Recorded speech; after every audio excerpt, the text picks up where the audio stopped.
way that if you do not merge or visit your husband or your wife's mind regularly, that friendship is dying. You're just moving on because I'm a man, so I must know everything. Hi beautiful people, welcome to Norma today. My name is Norma and I'm really glad to be here. So a couple of videos ago, I spoke about toxic traits that women exhibit in a marriage that prevents them from being better wives. And today, I want to talk about the toxic traits that men exhibit that prevent them from being better husbands. Please, if you haven't watched that video, check it out. I'm going to leave the link in the description box. Today, the first thing I'm going to be talking about, the first trait, the toxic trait that men exhibit that make it impossible for them to be better husbands or great husbands, is that you are not trustworthy. You are not a person of your word. You have a reputation in your home. Your wife knows you to be kind of person who does not keep his word or who cannot be trusted. The thing that is most likely to happen is that you are not to be trusted. She says it freely. Oh, I don't know what he's up to. I don't know what he's doing. It is so toxic a trait. A lot of people underplay the importance of trust in a relationship, especially when it has to do with men. They underplay the importance of faithfulness. Let's call it faithfulness in a relationship. But the question I'm asking you is, if the one person that you stood before God and man and said, you know what, take me, I'm taking you, let's be in this thing together, if that one person cannot vouch for your faithfulness or for your commitment, for you being a trustworthy person, you keeping to your word, you keeping to your promise, if that one person who is supposed to be closest to you cannot say, oh, I know him, this is what he's capable of, this is what he's not going to do, then what does that say about your integrity? If she can't trust you, then who can trust you? Is it the person in your office, or is it the person on the street, or is it the person who doesn't live with you? Or do their opinions matter better than the person who lives in the same home with you? You feel that it is okay not to be a person of your word. I don't think so. It is a very toxic trait. You lie about where you are, who you're with, what you're doing. You're hiding around like a little child. I mean, what's so great about that? We shouldn't be running after you. We shouldn't be chasing after you, thinking, oh, could he or could he not? If you say you're going to do something, do it. If you say you're going to be somewhere, be there. What does it say about you? It just says, I'm not in this with you, I cannot be trusted, I'm not your partner, and all those things are essential for a proper relationship. The next toxic traits that I think that men exhibit while they're in a relationship that prevent them from being their best is that you feel like you know everything. You're stiff. You feel because you were born as a man, you came into this world as a man, then magically you're all-knowing. If you've never done something before, how can you know everything about it? But when you come in, feel like, oh, I know everything, nobody can say anything to you, you find it very hard to admit when you are wrong. You find it very hard to retrace your steps. You find it very hard to reach out and say to someone and say, oh, I'm not getting it right. I'm not understanding this. I'm not meeting up. I'm not meeting up to expectation. You don't want to find out either from other people who have done it better than you, or learn from experience, or learn or admit sometimes that, you know what, I didn't do this thing right. When you have that kind of trait, when nobody can talk to you, when nobody can say anything to you, when you can't even talk to yourself, when you can't even say to yourself, oh, I've got it wrong, or you can't even let anybody tell you I've got it wrong, whether it be your wife or somebody else, very toxic trait. Your marriage can certainly never be happy if you are like that. The only thing is that you're probably turning into a dictator. Things are probably falling apart. You're not admitting to it. You're just moving on because I'm a man, so I must know everything. It is a very toxic trait.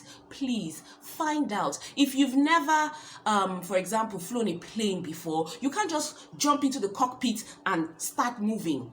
No, you have to read the manual. You have to find. What I'm going to talk about is that you are not interested in building a friendship with your wife. Yes, it's a very toxic trait, and I think a lot of people, a lot of men do this. Apart from conversations that center around your home, what other conversations are you having with your wife? Apart from saying, oh, do we have crayfish? Oh, here's the money for the month. Oh, here's the money for the week. Oh, this is that, this is that.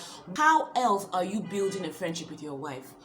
Do you know what her new interests are? Do you know what the things are that she wants? Does she know what your new interests are? Does she know what is it you're trying to learn? The things that you're thinking of? What is it that you do together outside of like parental activity or just duty?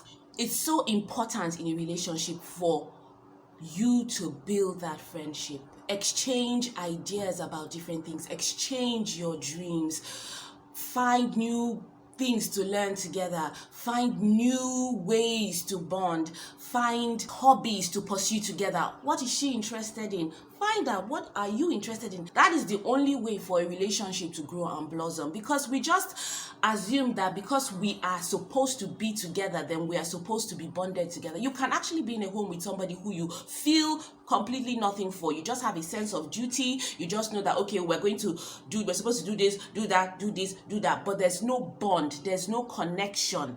It's dying every day. The same way that if you don't visit your friend regularly, and if you don't talk regularly, that friendship is dying, whether you like it or not. It's the same way that if you do not kind of like merge or visit your husband or your wife's mind regularly, that friendship is dying. So if you're more interested in hanging out with other people, and I'm not saying that there isn't a need for that, of course you bond with other people in your life, but you should also make sure that you are bonding with this one person who you're supposed to spend the rest of your life. Next thing I'm going to talk about is the fact that you do not compliment your wife. You don't pay her compliments. I had to make this a full point because I feel that a lot of women feel this way, and a lot of men don't know that women feel this way. So for example, she does something and you don't say, oh, I think it was really done nicely. Or she dresses up and she really looks nice, and you don't say, oh, you don't notice, and you don't say anything. And after a while in relationships and in marriage, I've noticed women begin to feel unappreciated in that sense. And they sometimes look for fulfillment, look for that kind of fulfillment from other people. They're getting other people, for example, in the office, say, oh, you're looking really nice, oh, you're very good at organizing, oh, you're very good at doing this, oh, you're very good at making spaces look nice. People everywhere outside are saying these things to her, but you don't say it to her, and it is so important. You are the most important person, and you are not saying these things that she wants to hear. She's getting it from somewhere else. I feel that it is very key, and it's a very toxic trait if you're doing that. Now, there's a different set of people who I've come to understand might feel appreciative towards their wife, or might even feel these things, and they feel it's okay to just have it in their mind, like, oh, in your mind you say, oh, this is my wife, she tried well. But that's just a step. You need to go a step further sometimes and just communicate this feeling to her. I can't overemphasize how much that fills her emotional bank for her. It just helps her know that, oh, this person still sees something new about me. Because the truth of the matter is that women, go through a lot, especially if, for example, if a woman has had children, she's gone through a lot. A lot has happened to her. Her self-esteem sometimes can be dampened. She might really need you to rev her up with your words. So it's very important for you to just, once in a while, more often than not, say to her, you are doing well, you look beautiful. I don't think there's anything as wonderful as when your husband says to you, you look beautiful, or you are a beautiful woman. I promise you, that day, anything you want, that woman will do. Try it. Toxic trait I'm going to be talking about that men exhibit in a relationship is that you do not pray about your marriage, and you do not pray for your wife. I don't really know why. I think maybe because men are more practical. Maybe I'm just hazarding a reason here. They feel like praying means that you are not you always feel like you solve your problem by yourself, and that asking for help from somebody else is like unmanly.